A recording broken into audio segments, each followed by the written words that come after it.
Hello, अस्सलाम वालेकुम।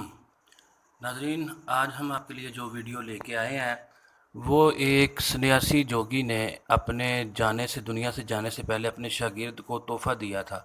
तो वो एक तावीज़ की सूरत में था, वो लेके आए हैं जो कि सोना बनाने का नुस्खा है।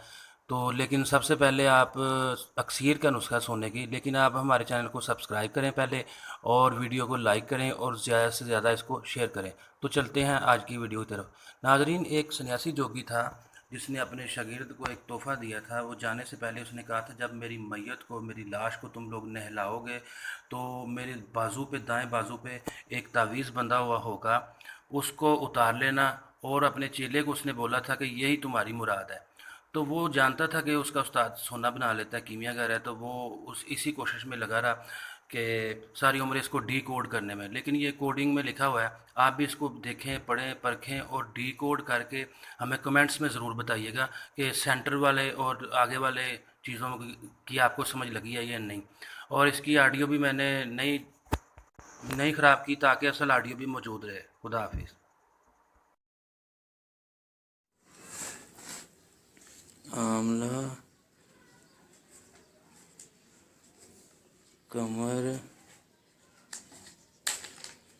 उकाब, विस, उकाब दे थल्ले लिखा 6, कमर दे थल्ले लिखा 7, आंवला दे थल्ले 2,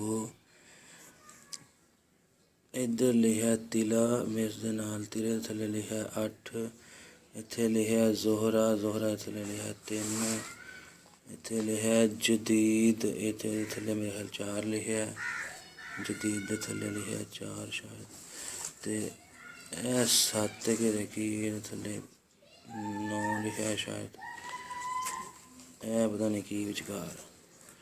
लो जी, एंड ते आंदा है जी पैदा शुद्ध। ठीक है, वाह जी वाह। पहली आला पारा भी निकला है। सोना जे पै गया ना, सोना आप ही नुस्खा बनाएगा, मुश्किल।